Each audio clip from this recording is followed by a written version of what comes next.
Magandang umaga mga kabraso, 7:20 po. Dito'y binalikan natin yung paghahunting natin ng linggo kasi nga yung kalawit ko ay naiwan doon banda kung saan natin nakuha yung malaki. Dito sa taas mga kabraso, malalaking bakas ito.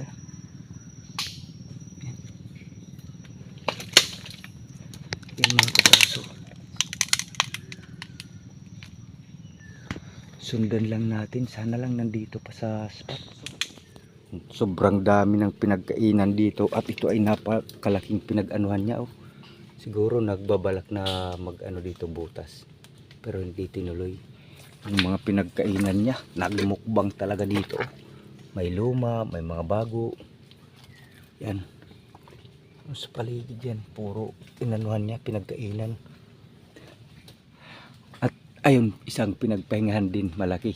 At ayun na siya mga kabraso. Nakikita na natin dun, sobrang laki. Ayun sa ilalim. Diyan lang natin sa tawid na ano kanina. Dun banda yung may butas. Hindi ko na inano kasi alam ko. Pag pinasok ko pa lang yung kamay ko, alam ko na yung size ng ano ba. Natatansya na natin yun. Ayan siya mga kabraso. Wow. Napaka-season. Laki. Ayos mga kabraso. Ay, thank you Lord. Aba, may ano pa dito May balak atang magbigti. Dami ng pinagkainan niya dito. Yun, malaki pang pinagpahingahan niya. Kalat na yung mga ano nila bakas sa paligid, pati dun sa tawid. Dun tayo nag-umpisa. Dito ako dumaan kanina, pero wala akong napansin pang bakas. Pagtawid natin doon na.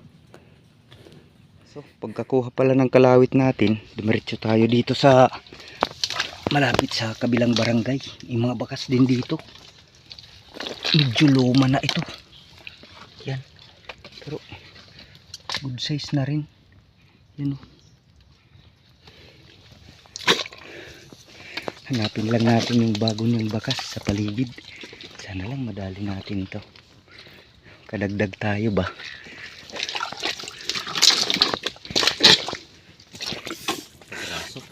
Yan yung mga dinaanan ng alimango, yung mga bakas niya. Tsaka pumunta siya dito. Pahingahan. Ang ganda. Laki. Kaso wala na. Malaki na ito. Sureball Dami ng bakas dito. Sana lang madali natin ito. Malapit lang ito mga kabraso. Sa dami ng bakas niya dito, hinala ko hindi pa ito sa baba. Kalayo ba? Hanapin na lang natin yung mga bago niyang bakas. Din mga kabraso, ayun, pinutol ko lang yung isang sanga kasi nilinis ko muna sa loob. Buti natutuklap yung ibang patay na sa ilalim. Babae, malaki. Tsaka mataba. Dalhin na natin ito mga kabraso. Pinasok na pala natin mga kabraso yung huli natin. Yan nga yung huli natin na malalaki na dalawa nung linggo. At ito naman yung isang babae. Tapos itong ibabaw yung ngayon. Tapos meron pa tayo ditong pinakain-kain lang. Kasi hindi pa gaano mataba. Ayan, kakaano na rin tayo. Yan ay hindi natin ibibinta yan. Ay dadalhin ko po yan. Dun sa may pagbibigyan ako nyan.